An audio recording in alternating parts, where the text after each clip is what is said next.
Boa noite, pessoal. Aqui é a Alanis. Espero que todos estejam bem. Esse vídeo é para a disciplina de arte e escritura e eu vou falar um pouco sobre os gêneros e processos inventados e aprimorados na indústria dos videogames. E para isso eu preparei uma breve introdução antes de eu entrar na pauta dos inventores, mestres e diluidores. Dessa forma, como uma arte aditiva, o cinema estabeleceu ao longo das décadas uma linguagem própria até ela se tornar uma manifestação artística expressiva. E a introdução da narrativa nos jogos eletrônicos e a chegada dos gráficos tridimensionais ocasionaram um crescente usufruto dessa linguagem cinematográfica nos jogos, causando também mudanças na jogabilidade, na mecânica e principalmente na narrativa visual. Os meios audiovisuais, como os filmes e os videogames, são ambientes reativos que, apesar de conterem algumas similaridades, eles também possuem formas de interatividade muito distintas. Assim como o cinema, os jogos eletrônicos também utilizam a imagem e o som para estabelecer comunicação, só que eles necessitam de um feedback imediato por meio de uma interface manual, como o joystick, o teclado e o mouse. Entretanto, essas mídias convergentes, elas se diferenciam quanto ao desenvolvimento da narrativa, porque nos games isso só ocorre mediante a intervenção do jogador em seus espaços navegáveis. E apesar dos gráficos rudimentares das primeiras gerações de videogames, os desenvolvedores conseguiram obter uma expressividade a partir do início da década de 80, e a decomposição da convergência entre ambos esses meios reside em múltiplos conceitos de narrativa visual, conforme a gente vai ver daqui adiante. Falando então sobre os jogos bidimensionais e a década de 80, nos jogos em duas dimensões, o enquadramento geralmente é o plano geral, enquanto o ângulo pode ser a visão de perfil ou zenital, que é aquela vista por cima, né? E até o início dos anos 80, o campo dos jogos possuía um enquadramento estático, como ocorria, por exemplo, em Pac-Man, da Namco, de 1980, ou Donkey Kong, de 81, e um movimento de câmera similar ao traveling foi inserido nos games para acompanhar o personagem do jogador, denominado side-scrolling. E o primeiro jogo a utilizar esse side-scrolling, né, essa rolagem lateral da tela, sendo aqui então o inventor, foi Jump Bug, que é do estúdio Alpha Dente Hoei Sang-il de 1981. E o personagem do jogador era um Fusca que pulava ininterruptamente em plataformas de cenários urbanos e naturais.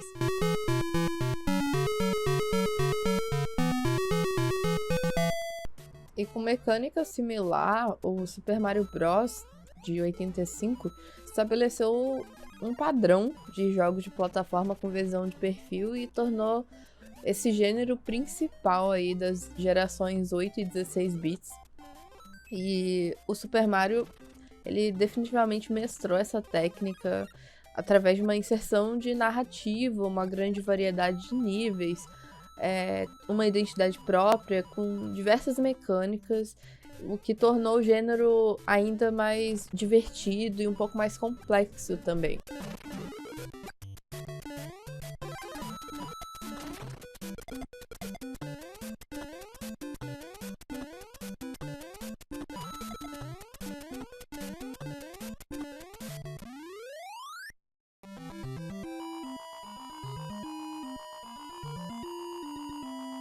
Posteriormente, as séries Sonic e Donkey Kong tornaram o gênero ainda mais popular com a inserção de novos elementos na fórmula pré-estabelecida, né, com gráficos aprimorados e se aproveitando das novas tecnologias. E essas franquias se tornaram tão populares que até hoje possuem lançamentos e se baseiam nessa mesma fórmula. Então, aqui seriam diluidores, com toda certeza.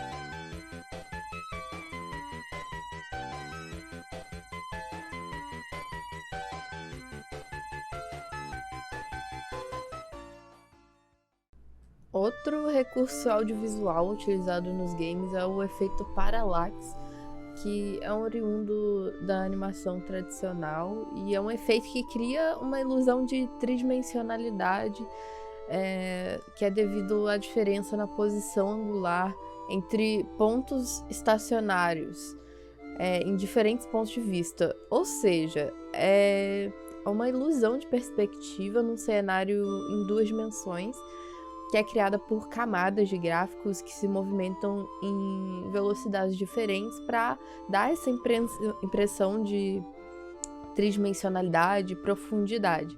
E o primeiro jogo a utilizar esse efeito foi o Moon Patrol, em 1982, definindo essa ilusão de mundo tridimensional, de uma superfície de tela bidimensional como espaço profundo.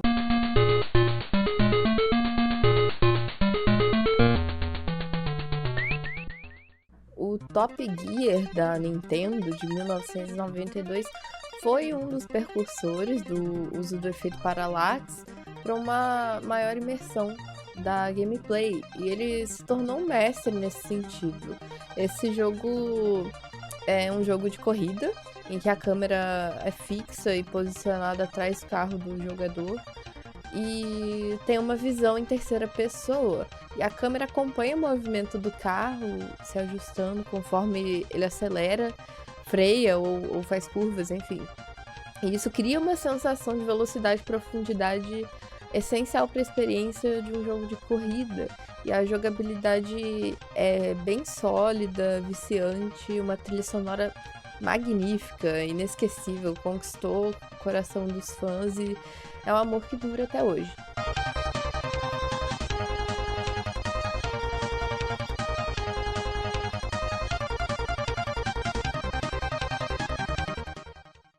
O Super Mario Kart de Super Nintendo, né, de 92, e o Donkey Kong Country, que também é da Nintendo, só que de 94, eles foram mais além ainda nesse uso do efeito parallax, se tornando ainda mais acessível para a comunidade gamer.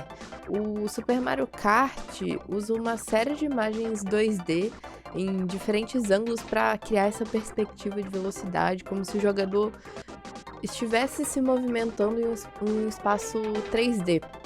E o Donkey Kong Country usa sprites 2D de imagens em 3 dimensões, que cria também essa sensação de que o player está em um jogo inteiramente renderizado em 3 dimensões. E é impecável isso, porque ambos esses jogos foram feitos para um console que não possuía capacidade tecnológica de produzir gráficos em 3 dimensões. Então torna o uso desse efeito ainda mais impressionante para a época.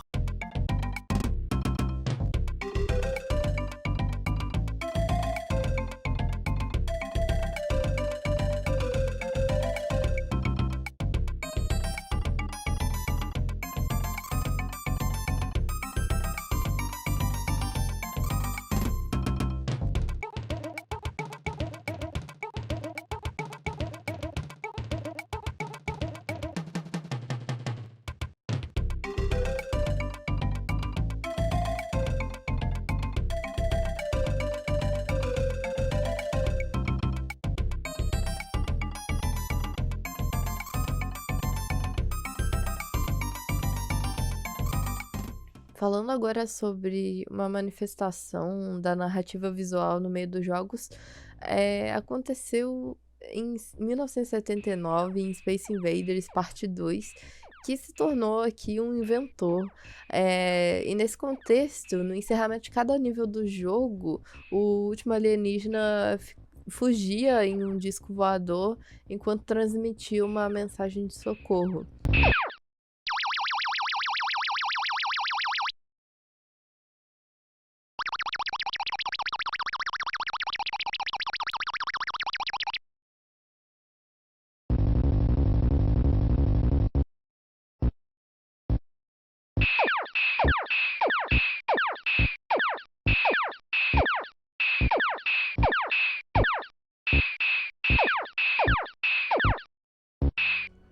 E essas cenas de transição que intercalam o jogo e possuem uma interatividade nula ou limitada são denominadas as cutscenes.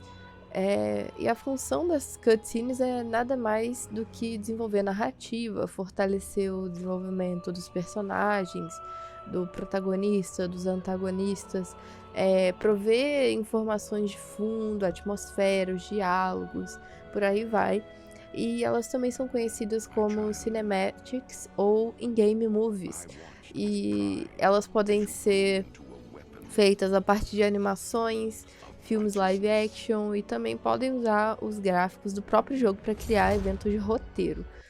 E aí, como um exemplo de mestre desse tipo de narrativa das cutscenes, a gente tem o jogo Ninja Gaiden de 1988, que pertence ali à terceira geração de videogames, e ele marcou época por conter uma narrativa bem complexa para os jogos de plataforma, e tinha uma progressão que ocorria por meio das cutscenes, com uma estética de anime entre os estágios e os chefes, e essas sequências visuais dos eventos de roteiro do jogo se assemelham bastante às histórias em quadrinhos, só que elas são dotadas de animação mínima.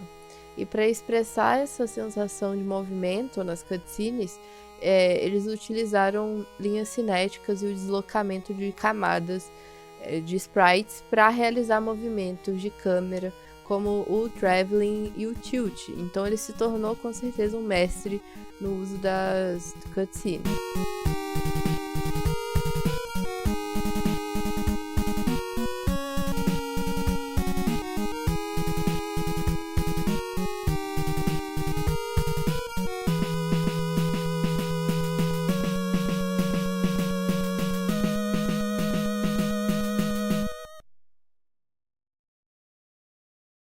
E falando agora sobre os diluidores desse tipo de narrativa, né, das cutscenes, é um pouco complicado porque, de maneira geral, a nossa geração atual de videogames, mas principalmente a partir ali da quinta geração de videogames, eles foram responsáveis por diluir essa técnica, né? É uma coisa que é muito famosa hoje em dia, é quase mandatório, né? Que tenham cutscenes em um jogo, mas de todo modo eu posso destacar a série Metal Gear, que chega a ter cutscenes de quase 1 hora de duração, e esses jogos se tornaram muito famosos por conta de uma narrativa mais cinematográfica. E outro game também que popularizou o uso das cutscenes ali no Play 2 foi a série God of War, que marcou com certeza a infância de muitas pessoas dos anos 2000. Agora falando de outro ponto, de mais um inventor e considerado precursor do gênero survival horror, o Project Firestart da Dynamix foi lançado em 1989 para o Commodore 64. E além de conter as principais características do jogo Adventure, o jogo possui exploração aberta e progressão não linear. E esse jogo tem influências assumidas do Alien, né? Da cinesérie de horror Alien. De modo que essas sensações de medo, de isolamento e solidão foram adaptadas para o gênero plataforma por meio de fatores multimediáticos da narrativa bidimensional.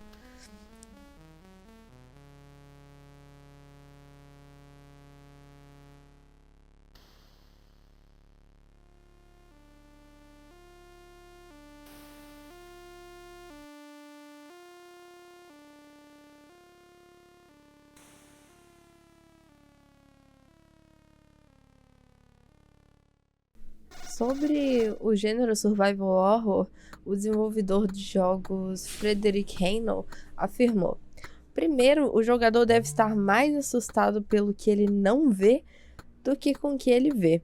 E ao discorrer sobre a capacidade dos games despertarem emoções nas pessoas, Tunnel afirmou: eu lembro daquele dia que Trip Hawkins perguntou: um computador pode fazer você chorar? nós pensamos, bem, isso pode ser meio difícil, mas talvez ele poderia fazê-lo sentir medo.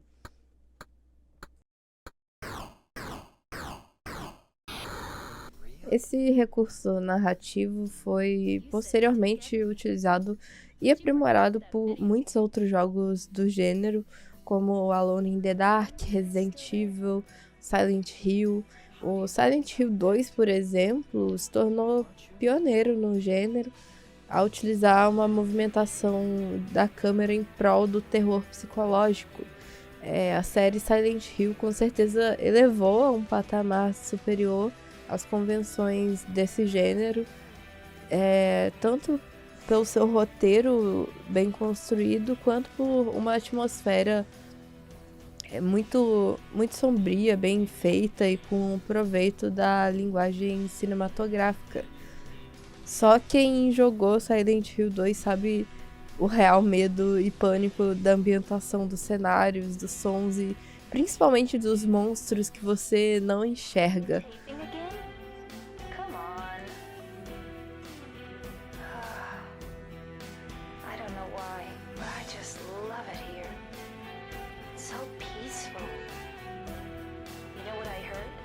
This whole area used to be a sacred place.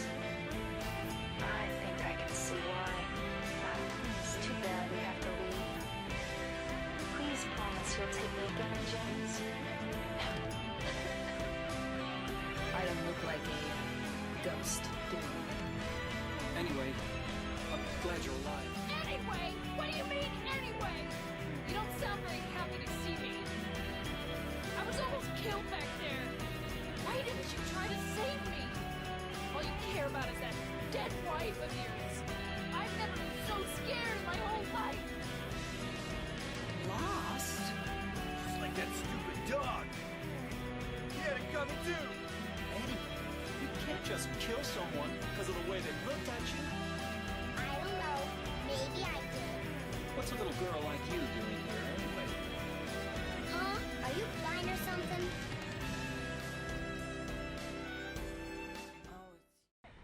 Já a franquia Dead Space é 100% focada em causar essas sensações de medo, solidão e isolamento pelo survival horror e foi capaz também de diluir esse gênero. O Dead Space faz uso do terror gráfico por ser uma franquia relativamente atual, com um ótimo uso da tridimensionalidade, dos efeitos de luz, dos efeitos sonoros. E outro jogo capaz de diluir esse gênero de uma maneira totalmente diferente dos primeiros jogos da franquia são os jogos de Resident Evil da era moderna. Então, a partir da quarta entrada da franquia, né, a partir ali do Resident Evil 4, a Capcom decidiu tomar uma abordagem muito mais cinematográfica e com ação frenética nos seus jogos, o que popularizou e tornou mais acessível o contato com esse gênero.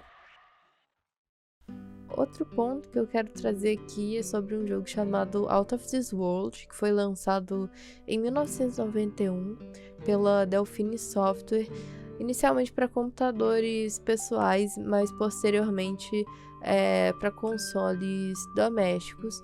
E esse jogo ele inovou pelo uso de gráficos vetoriais e de uma narrativa cinematográfica no gênero plataforma. O jogo é contado somente por meio de imagens. A história do jogo não se limita apenas ao uso de cutscenes, mas ele também recorre a diversos outros recursos de narrativa visual para desenvolver ali a história, de modo que tem uma ausência de diálogos, de interface, né, de HUDs, que favorecem uma imersão e a dramaticidade. Ou seja, o jogo não possui nenhuma interface visual, não possui nenhuma informação visual ali, como a barra de vida, para onde se locomover, mapas ou dicas.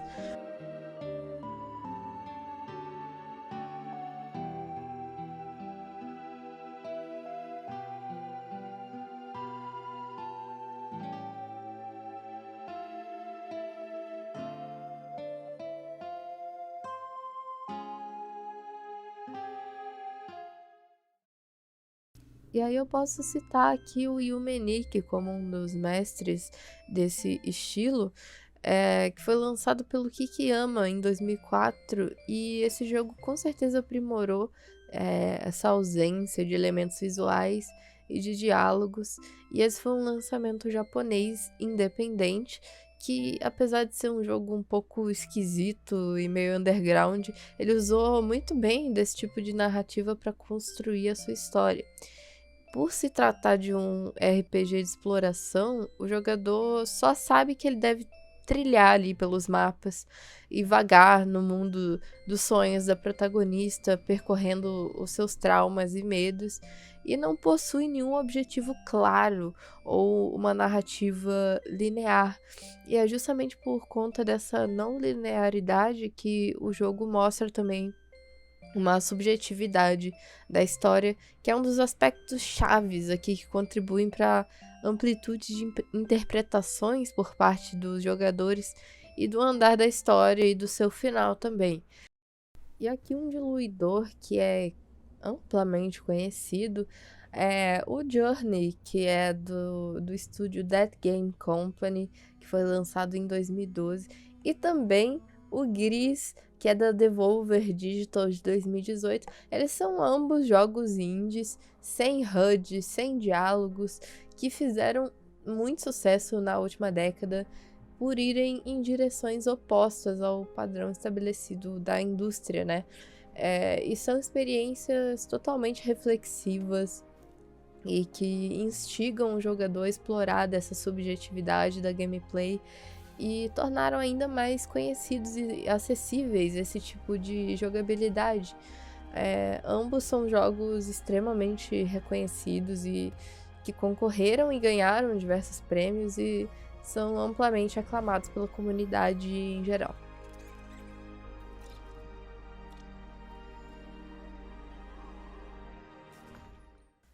E aí, falando aqui sobre mais um inventor, o jogo de espionagem tática Metal Gear deu início ao subgênero de ação denominado Stealth. Mais tarde ele foi seguido pelo Splinter Cell e Assassin's Creed. E lançado ali pela Nintendo, Super Nintendo, em 1987, o primeiro jogo da série, que é protagonizado pelo espião Solid Snake, já apresentava um roteiro cinematográfico consistente e complexo, que é atípico para os jogos eletrônicos da época.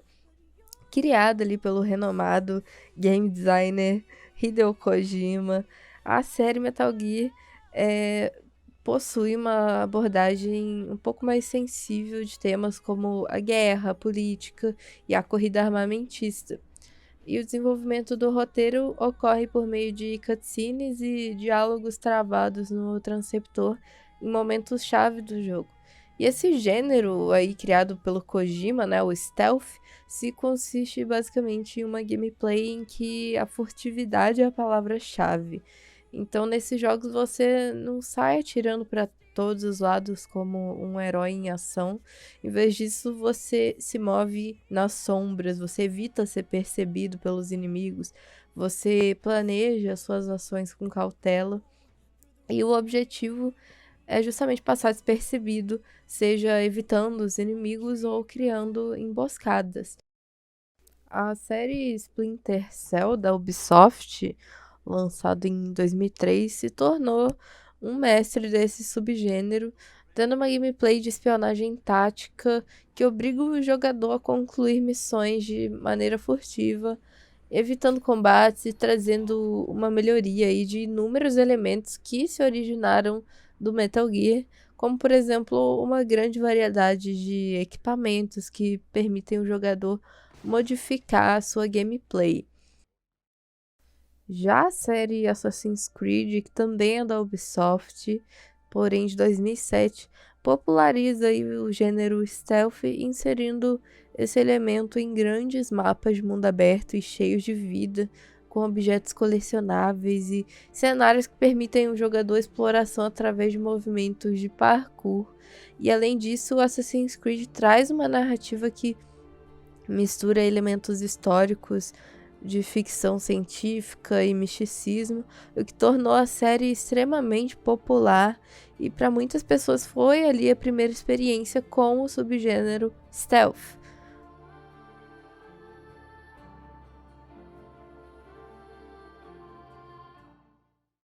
Outro ponto muito interessante é o Dragon's Lair, que foi lançado em 1983. Foi criado pelo ex-animador da Disney, Don Bluth, e utilizou o Laserdisc como uma mídia de armazenamento de massa. Foi totalmente revolucionário para a época. Esse título, na verdade, está mais para uma animação com interatividade homem-máquina do que para um jogo cinematográfico. Mas, enquanto nos jogos eletrônicos tradicionais o personagem do jogador é composto por um conjunto de sprites, em Dragon's Lair a mecânica é baseada em comandos diretamente associados às ações que o jogador deve escolher durante as cenas, dentre certas e erradas, sem HUDs ou indicativos de comandos na tela. Essa mecânica originou aí o Quick Time Event, que aqui sim a gente pode dizer que o Dragon's Lair foi um inventor no quesito do Quick Time Event, que é um recurso interativo sinérgico totalmente utilizado atualmente aí nos jogos, desde a 6ª geração de videogames, e a forma atual associada a HUDs aconteceu primeiramente ali no jogo Shenmue da Sega de 1999. Posteriormente, diversos jogos cinematográficos integraram a Quick Time Event, como por exemplo a série Resident Evil, God of War, a série Yakuza. E com o Quick Time Event o jogador não é um mero espectador nos eventos de roteiro, já que em estado de alerta ele deve ali pressionar os botões certos no momento exato, de acordo com as ações do personagem do jogador. O jogador precisa assistir atentamente à conversação e perceber a mudança de tom das falas, que subitamente pode evocar ali um Quick Time Event. Agora, partindo para os jogos tridimensionais, é notório que a convergência entre cinema e games obteve mais expressividade a partir da 6ª geração. E se por um lado a tecnologia concedeu mais imersividade nos jogos por meio de gráficos fotorrealísticos e sensores de movimento, por outro, a crescente integração entre narrativa e jogo demonstrou seu potencial em prover uma experiência fílmica ainda mais sinérgica do que oferecida pela 7ª arte.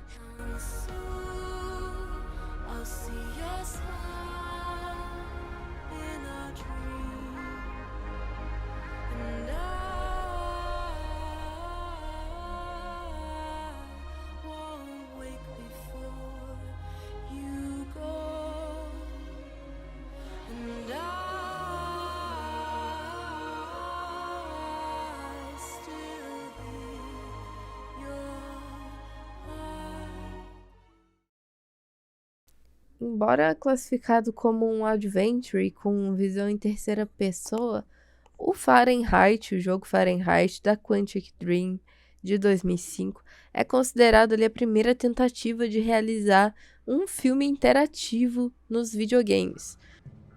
Sir. The waitress. She noticed something. I'm done for. Hey, sir, your bill! Só que em 2010, a mesma empresa, Quantic Dream, amadureceu o seu formato de drama interativo com Heavy Rain, se tornando aqui um mestre nos jogos pautados em escolhas. Devido a uma narrativa não linear, o seu roteiro contém mais de 2.000 páginas, de modo que a história abrange ali 4 personagens controláveis, cujas tramas se cruzam. E a progressão da história é totalmente pautada nas escolhas do jogador e no sucesso ou fracasso de determinados eventos de roteiro que modificam os rumos da trama e nos leva a múltiplos finais. Talvez o maior mérito do Heavy Rain seja a sua capacidade de estabelecer um vínculo emocional com os jogadores. E como diluidores desses dramas interativos, eu posso apontar Life is Strange, vários jogos da Telltale, como The Wolf Among Us, Tales from Borderlands.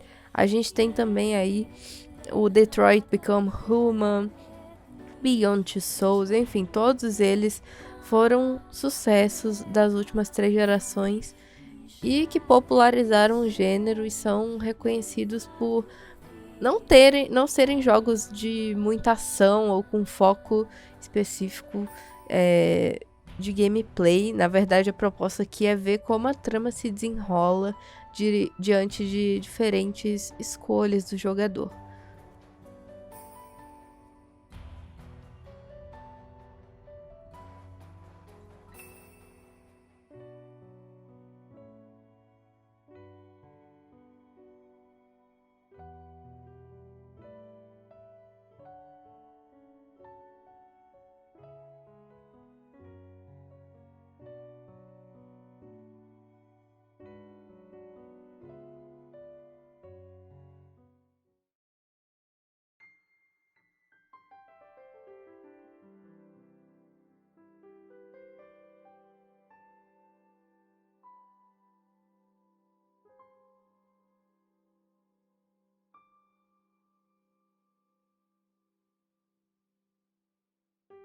A apropriação da linguagem cinematográfica pelos jogos aumentou bastante o custo de programação deles, devido ali a uma equipe cada vez mais multidisciplinar envolvida na produção dos jogos, consequentemente aumentando cada vez mais a quantidade de títulos multiplataforma. Então, seriam jogos cinematográficos o futuro da indústria do entretenimento? Então, acho interessante trazer aqui uma citação do Kojima numa entrevista concedida à edição 268 da revista Nintendo Power em junho de 2011. E aí ele fala acerca do futuro da indústria do entretenimento. No passado, o setor era para pessoas com sonhos desfeitos porque não conseguiam trabalhar naquilo que queriam. Hoje a indústria amadureceu num espaço maravilhoso, onde as pessoas com mais talento podem encontrar o seu caminho. No futuro próximo, penso que veremos o termo videojogos desaparecer à medida que a indústria vai evoluindo e absorva o cinema e a música para formar um todo no entretenimento digital.